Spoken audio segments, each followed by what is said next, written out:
Your phone is not a tool anymore. You are the tool. The phone is using you. That is, I mean, that's genuinely horrifying, but also completely correct. And the worst part? We all know it. We just keep scrolling anyway. All right, welcome back. I'm Alex, Sofia's here as always. 2 friends, 1 mic, and a lot of opinions. Quick heads up before we dive in, because there are some changes coming. Starting next week, this channel is becoming sunk cost. Same us, same energy, but we're leaning into what we've honestly always been about. Money, life, psychology, and what modern living actually costs you. And we're going from twice a week to 3 times a week. Monday, Wednesday, and Friday. More on that at the end. But today we're going deep on something I reckon every single person listening has felt guilty about. Phone addiction. Sofia, honest question to kick us off. Do you think you're addicted to your phone? I mean, I want to say no, but I picked it up 3 times while you were doing that intro, so... Okay, so here's my hot take right out the gate. I don't think it's even a question anymore. We are all addicted. Every single one of us. And I include myself, fully, painfully, embarrassingly in that. It's not a some people have a problem situation. It's a this is just what human brains are now situation. Wait, you're saying there are 0 non-addicted people left? I'm saying if you own a smartphone and you're under 50, you're addicted. I'm sorry. The numbers back me up. The average person unlocks their phone something like 90 times a day. 90? 90. That's once every 10 minutes if you're awake for 15 hours. Once every 10 minutes, Sophia. That's not a tool. That's a nervous tick. Okay, but I want to push back on the word addicted a little bit, because I think it matters. Addiction in the clinical sense involves withdrawal, tolerance, loss of function. Are we actually saying phones meet that bar? Or are we just using a scary word to describe a really strong habit? Is there actually a difference though? Like functionally in your day-to-day life? I think there is, yeah. Because if we call everything addiction, we kind of dilute the word. And we also remove individual agency from the conversation. Like, I'm addicted, I can't help it, is a very different frame than I have a habit I haven't decided to change yet. Okay. I see what you're doing there. That's a bit uncomfortable actually, because it puts the responsibility back on me. Yeah, that was intentional. Brilliant. Love it. But hang on. Even if we use the word habit instead of addiction, the mechanisms are the same, right? Variable rewards, dopamine loops, the whole thing. The apps are literally designed by people whose job it is to make you unable to stop. So at what point does an engineered compulsive behavior become addiction, regardless of what we call it? That's actually where I think the real conversation is. Because yes, the design is predatory. The infinite scroll, the notifications, the little red badges, those are not accidents. Those are deliberate. Former employees of these companies have literally gone on record saying they were designed to exploit psychological vulnerabilities. Right. So if someone designs a slot machine and I can't stop pulling the lever, is that my willpower problem or is that the slot machine being a slot machine? Both. It's both. And I know that's annoying, but I genuinely think it's both. That is the most American both sides answer I've ever heard in my life. I'm gonna let that one go. Please do. Right, so we've got the habit versus addiction debate on the table. What's your actual, honest, personal relationship with your phone like? Honestly, it's complicated. I'm pretty good during the day, I think. I use it for work, I use it intentionally for specific things, but at night, it's a different story. I'll get into bed with every intention of reading. I have a whole stack of books. And then an hour later, I'm watching a documentary about competitive dog grooming at 11:30 at night. Competitive dog grooming. It was really good, actually. Don't judge me. No, okay. I respect that. Mine's the morning. The morning is my thing. My alarm goes off, and before I've even opened my eyes properly, before I've even registered that I'm a conscious person with thoughts and feelings, I am already on my phone. Checking what? I don't even know. Nothing has happened. It's 6:45 in the morning. The world has not changed since I went to sleep. That morning thing is so common. And there's actually research on it. The first thing you look at in the morning sets the emotional tone for your whole day. So if the first thing you see is someone's holiday photos or a news headline that makes you angry, that's already in your system. And I wonder why I'm a bit anxious all the time. That's, yeah, that's mental actually. Receipts! Okay. But here's the thing. I've tried to stop. I've done the phone out of the bedroom thing for about a week. I've done screen time limits. I've deleted apps. I've reinstalled them the same afternoon. I have genuinely no follow-through on this. What broke you each time? Like, what was the actual moment you caved? Boredom. Like, I was just sitting there in my flat in the silence. And my brain was like, this is awful. We don't do this. It was almost like I'd forgotten how to just be somewhere without input. That's the thing, though. That discomfort with silence, with not being stimulated, I think that's the actual problem, not the phone. The phone is just the solution your brain found. And it's an incredibly efficient solution, which is why it wins every time. So the phone is like a symptom rather than the cause. In a lot of cases, yeah. We reach for the phone when we're bored, when we're anxious, when we don't want to think about something. It's the world's most convenient emotional avoidance device. Emotional avoidance device. Someone put that on a t-shirt. Right, so movement 2, because I want to go somewhere slightly different. Let's talk about the social side of this, because I think there's a layer we haven't hit yet. It's not just that we're on our phones too much. It's what we're doing while we're on them. And specifically, we're performing. Say more. So like, the photos you post, the things you share, the stories, whatever. You're not just consuming.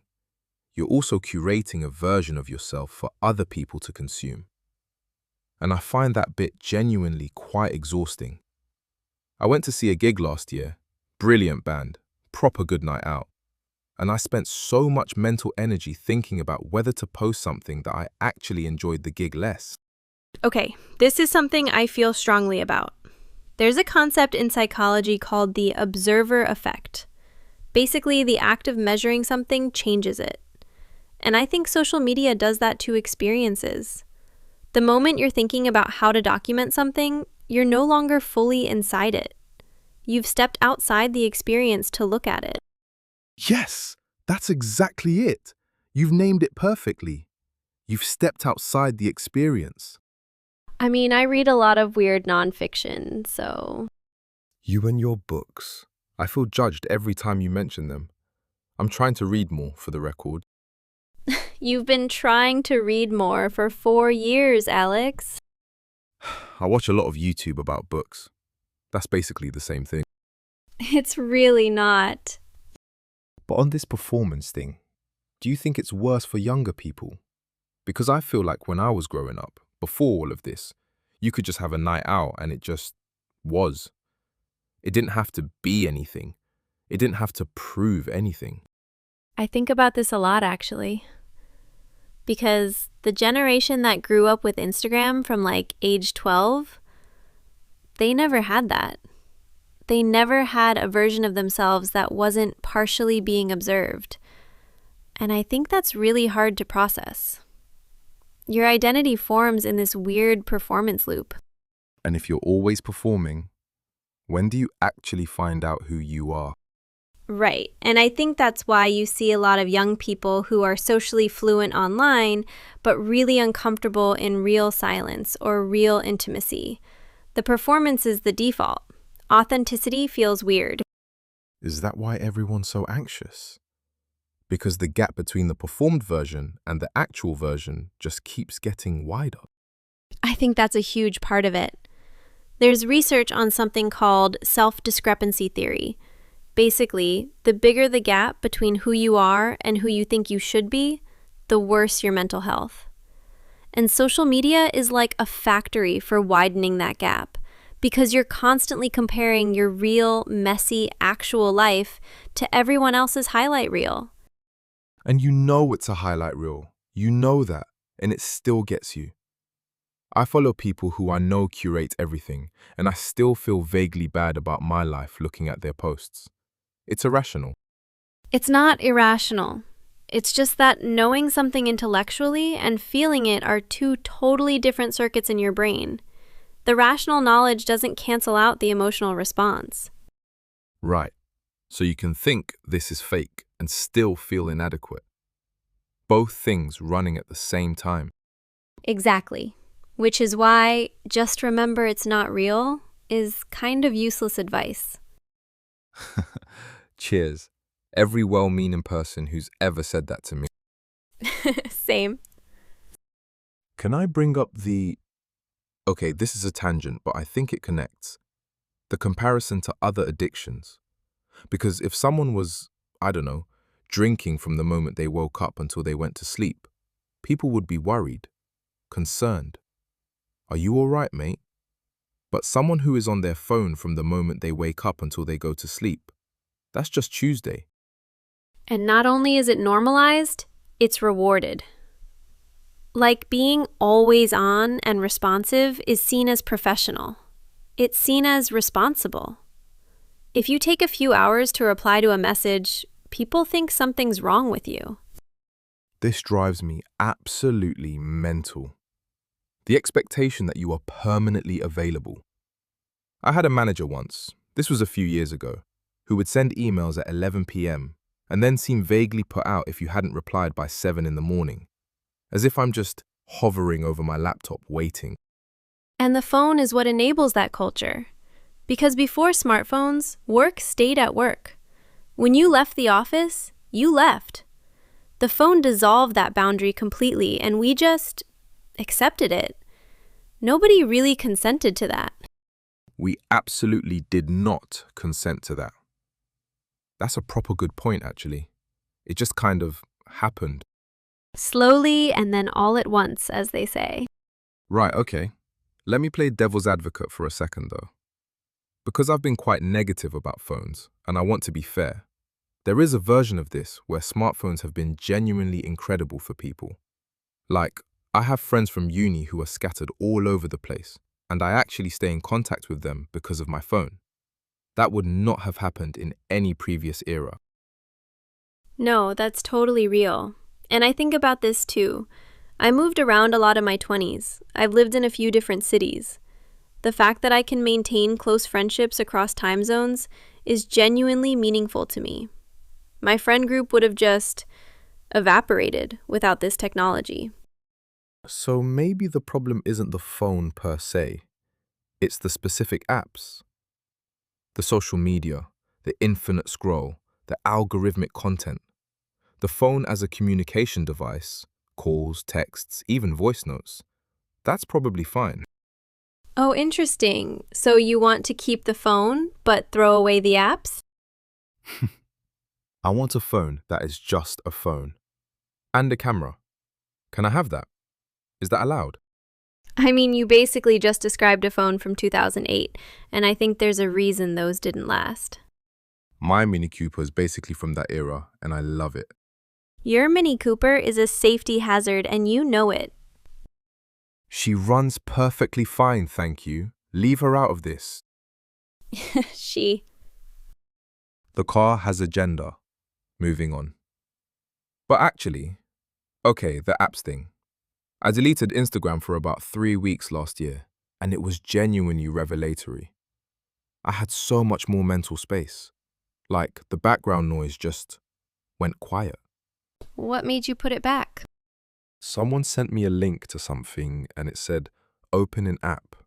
And I thought, just for this one thing, and yeah, 3 weeks gone, just like that. That's the thing, though. It's not about individual willpower. These systems are designed to get you back. The re-entry points are everywhere. The friction to leave is high. The friction to return is basically zero. So what's the actual answer then? Because every solution I've tried has failed. Screen time limits. I just dismiss the notification. App timers. I extend them. Do we just accept defeat?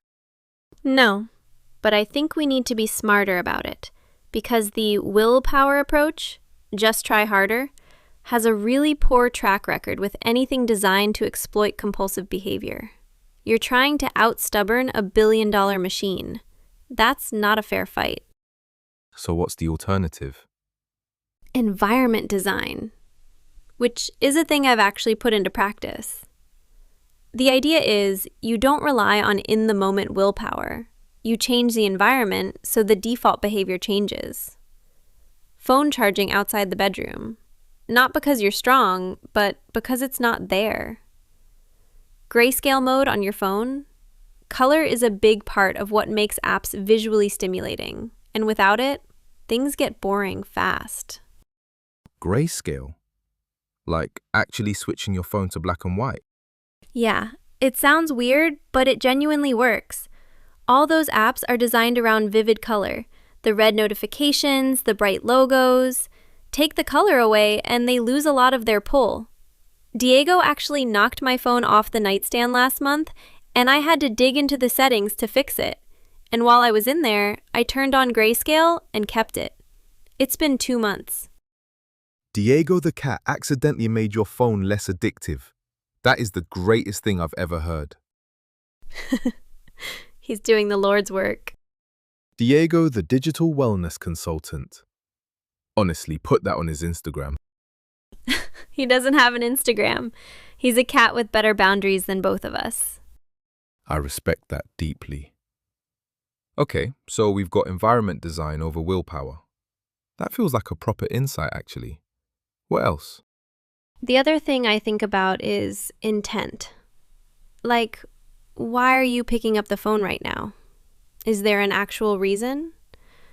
Did you decide to open this app, or did your hand just do it on autopilot? Because once you start noticing the autopilot moments, they're kind of shocking.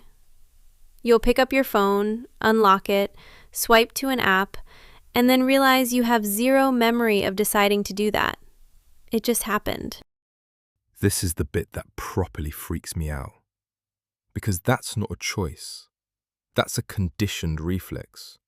Like, my hand is just doing a thing my brain didn't consciously approve. And that's where the addiction language starts to feel more accurate to me, honestly. When a behavior bypasses conscious decision-making entirely, you're in a different category. So you've come back around to addiction.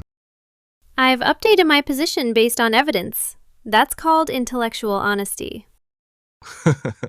That's called being persuaded by your own argument. Also that. Okay, here's where I want to land with movement 3. Because I think there's something bigger here we haven't said yet. All of this, the scrolling, the performance, the anxious checking, it feels to me like it's pointing at something underneath the phone problem. Like the phone is almost a mirror. What do you mean? Like, why are we so desperate to not be in silence? Why are we so uncomfortable with boredom? Why do we need to perform our lives for an audience? Those aren't phone problems, are they? Those are human problems that were already there. And the phone just gave them a very efficient outlet. Yes, this is exactly where I was hoping we'd get to. Because if you take the phone away and don't address what's underneath, the loneliness, the anxiety, the need for validation, those things don't go away. You just find a different outlet, a different escape. And I think that's why the just put your phone down advice feels so hollow. Because it's treating the symptom. Final boss take incoming. Okay, I think the phone addiction conversation is actually a displaced conversation about meaning. People are reaching for their phones compulsively because the phone offers something that's really hard to find. a constant, available sense of connection, stimulation, relevance. And if your actual life doesn't feel meaningful or connected or stimulating enough, the phone wins every time. Every single time. That's quite heavy, actually. It is, and I don't say that to be bleak. I say it because I think it reframes the whole conversation. The question isn't, how do I use my phone less? The question is, what am I actually looking for when I pick it up? And can I find that somewhere that doesn't make me feel worse afterwards? So the fix isn't an app. It's not a screen time limit. It's asking what hole you're trying to fill. Which is a much harder question, but a more honest one. Can I be embarrassingly honest for a second? Always. When things were rough after Jess and I split up, this was a while back now, I was on my phone constantly, properly obsessively. And at the time, I thought I was just distracted, just keeping busy. But looking back now, I think I was just terrified of sitting with how I actually felt. And the phone was perfect for that. Infinitely perfect. That's really honest. And I think that's more common than people admit. The phone is such a clean avoidance tool because it doesn't look like avoidance. It looks like you're just checking something. Productive procrastination of your own feelings. That's a whole thing. It really is. And I think the people who are best at managing their phone use aren't necessarily the most disciplined. They're often just the people who've done more of that internal work, who are more okay with sitting in silence, who don't need the constant input to feel okay. So digital wellness is actually just wellness. Pretty much, annoyingly. Which means all the apps and screen trackers and phone-free Sundays are just sticking plasters unless you actually deal with the underlying stuff. I feel like I've just been told something I needed to hear and also didn't want to hear. That's basically my job on this podcast. You're very good at it. Right, I want to do one more angle before we wrap because I think we'd be remiss not to mention. What do we actually do? Like practically? Because we've diagnosed the problem extremely well and now I feel vaguely depressed and I'd like a crumb of optimism. Okay, practical things. The grayscale thing I mentioned. Phone out of the bedroom. Genuinely life-changing for sleep quality. There's tons of data on this. Turning off all notifications except calls and texts so you're choosing when to engage rather than being summoned. And honestly, boredom tolerance training, which sounds ridiculous but just means sitting in a queue or waiting for a coffee without immediately reaching for your phone. Let yourself be bored for 2 minutes. It's genuinely uncomfortable at first, and then it isn't. Boredom tolerance training. I'm going to try this. I'm going to stand in the queue at the coffee shop tomorrow and just be a person. Let me know how that goes. I'll text you immediately. From my phone. The irony. But here's my optimistic spin on all of this, and I genuinely believe this. The fact that we're talking about it, but there are millions of conversations happening about this, means something. We're not sleepwalking anymore. Like, 5 years ago, this wasn't even a mainstream conversation. Now people are actually interrogating their relationship with technology. That's new. That's something. I agree with that. And I think the people who are most thoughtful about it now are going to have a real advantage. Not in a hustle culture way, just in a quality of life way.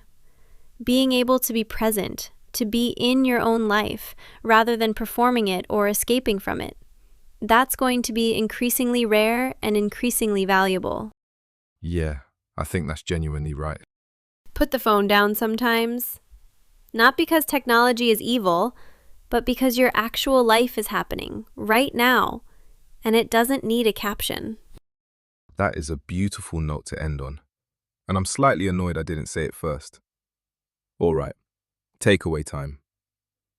Phones are not the villain, but the design of the apps that live in them absolutely is. We are all somewhere on the compulsive use spectrum, and pretending otherwise is just cope. The real work isn't deleting apps, it's asking what you're looking for when you pick it up, and whether you can find it somewhere that doesn't leave you feeling hollow. And maybe let your cat knock your phone off the nightstand once in a while. Really clears the head. Diego, you absolute legend. Right, before we go, the housekeeping I promised.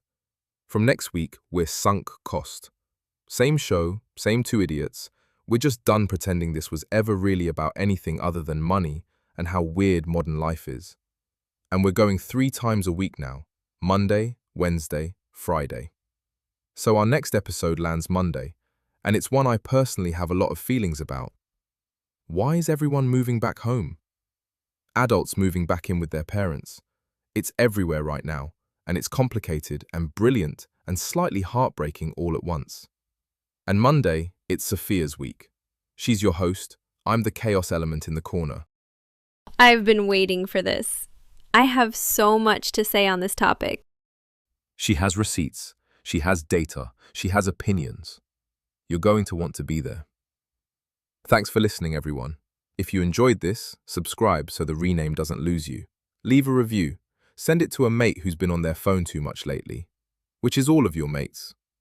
See you Monday as sunk cost. See you Monday. And go touch some grass in the meantime.